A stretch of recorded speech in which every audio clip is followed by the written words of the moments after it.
अमीर बेटी का सौदा। अमीर बाप की बेटी शिल्पी को मुकेश पसंद होता है, लेकिन दोनों के बीच हैसियत की दीवार खड़ी होती है। और फिर कहीं नौकरी कर लो ना, क्या हमेशा ये लोहे की सलाखों के पीछे भागते रहते हो? कितनी मेहनत करते हो। शिल्पी, नौकरी से कुछ नहीं होगा। तुम लोगों की हैसियत तक पहुंचना है तो अपना ही बिजनेस करना पड़ेगा, वरना तुम्हारे पापा किसी और से तुम्हारी शादी करवा देंगे। अच्छा, ऐसे किससे करवा देंगे? मैं तो तुमसे ही शादी करूंगी। बोल दिया तो बोल दिया, बस। मुकेश उस बेचारी को समझाता भी तो क्या। दुनिया के रीति रिवाजों से काफी दूर थी शिल्पी। भले ही बड़े बाप की बेटी, लेकिन सादगी इतनी कि क्या कहना। बेटा शिल्पी, कल तुमको देखने लड़के वाले आने वाले हैं, तैयार रहना। मैंने तुम्हारी माँ को समझा दिया है। घर के सारे नौकर चाकर को वो समझा देगी कि स्वागत कैसे करना है। कैसी बात कर रहे हैं पापा? मैं तो मुकेश से प्यार करती हूँ, उसी से शादी करूंगी। मैंने आपको बताया था ना। मुकेश किसका बेटा है? वो स्टील किंग सिंघानिया का, या वो जो बड़े ज्वेलरी वाले हैं मेहता, उनका? नहीं नहीं पापा, अ, वो अपना ही काम करता है, लेकिन एस्टेब्लिश नहीं है अभी। पापा, वो आपके पास तब आएगा जब कुछ बन जाएगा। आप प्लीज थोड़ा सा वक्त दे दीजिए। पिता को शिल्पी की बात पर गुस्सा आ जाता है।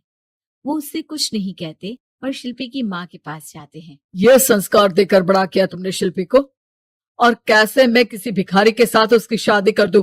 कौन है ये मुकेश? मैं जानती हूँ, बड़ा ही होनहार लड़का है। शिल्पी से बहुत प्यार करता है और शादी करना चाहता है। अरे ऐसे कैसे मैं किसी से भी अपनी बेटी की शादी कर दूं? कोई भी उठकर आए और कहे कि मैं शादी करना चाहता हूं तो मैं शादी कर दूं?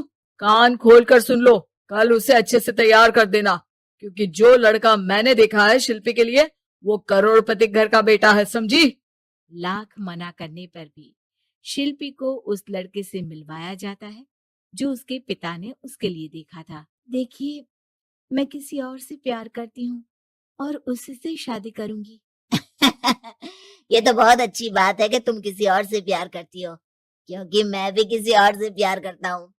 लेकिन शादी तो हम दोनों को ही करनी होगी, जानती हो ना, ये बिजनेस और ये सारा कुछ।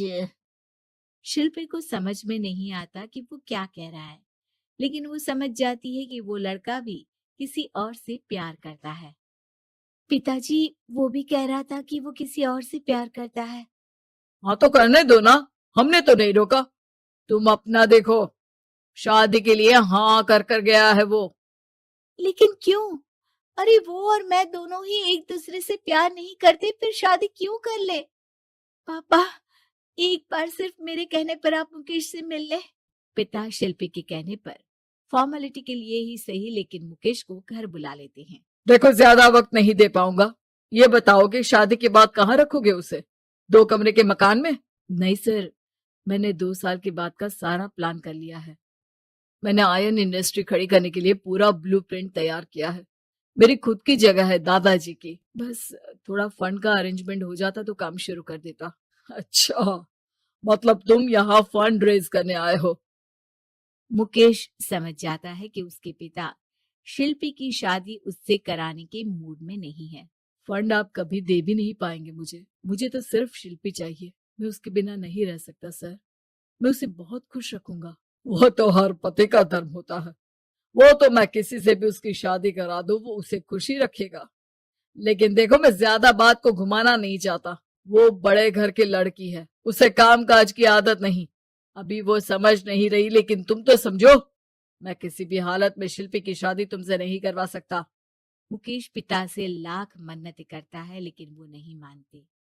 शिल्पी की शादी उस अमीर लड़के से हो जाती है। शादी के बाद क्या हम लोग मेरी माँ के घर चले? मुझे उन लोगों की बहुत याद आ रही है। हाँ हाँ, जाओ जाओ। वैसे भी आज मैं अपनी गर्लफ्रेंड के साथ मसूरी जा रहा हूँ, तुम जा सकती हो। कैसी बात कर रहे हैं? अब हम लोगों की शादी हो गई है, आप कैसे किसी और लड़की के साथ जा सकते हैं? अरे मैंने तो तुम्हें शादी के पहले ही बता दिया था कि मेरी कुछ गर्लफ्रेंड्स है। अब प्लीज ये टिपिकल बीवी वाला रोना धोना शुरू मत कर देना। शिल्पी पिता के घर जाती है और माता पिता को सारी बात बता देती है। इतना गंदा इंसान निकलेगा मैंने तो सोचा ही नहीं था। अरे क्यों कराई मेरी फूल जैसी बेटी की शादी ऐसे घर में। और तो क्या हो गया, शुरू शुरू में हर घर में ऐसा होता है, धीरे धीरे ठीक हो जाएगा। और वैसे भी उन लोगों के साथ हम लोगों की एक बड़ी डील फाइनल हुई है, समझी। उन लोगों से रिश्ता बनाकर रखो, तभी पैसों की बारिश होगी। पापा, अब समझ में आया कि आपने मेरे साथ ऐसा क्यों किया। मुकेश आपके सामने गिड़गिड़ा कर गया कि वो मुझे बहुत खुश रखेगा, लेकिन आपने मेरी शादी एक ऐसे लड़के से करा दी जो किसी और लड़की से प्यार करता है और शादी सिर्फ समझौते के लिए कर रहा है। पापा, मैं जा रही हूँ, लेकिन इस घर में कभी पैर भी नहीं रखूंगी। आपने मुझे सामान की तरह इस्तेमाल किया।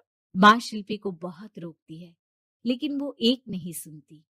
कुछ समय बाद, शिल्पी, मुझे नहीं लग रहा कि अब हम दोनों के बीच ये शादी और रह पाएगी। मैं किसी और से शादी करना चाहता हूँ।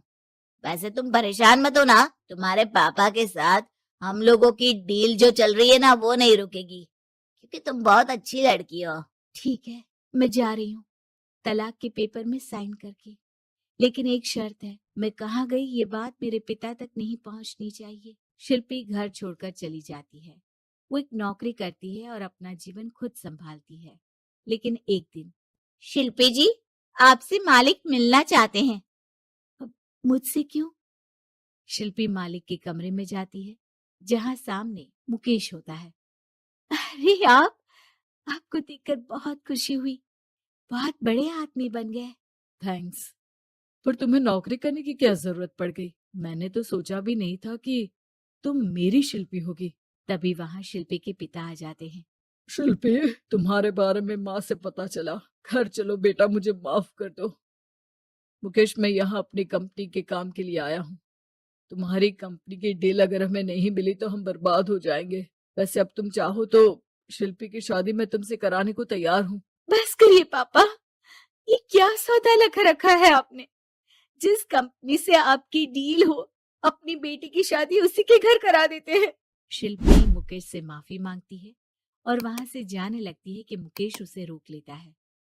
रुको शिल्पी, ये सब कुछ तुम्हारे लिए है। ये कंपनी, ये नाम सिर्फ तुमसे शादी करने के लिए ही खड़ा किया था। मैं आज भी तुमसे बहुत प्यार करता हूँ।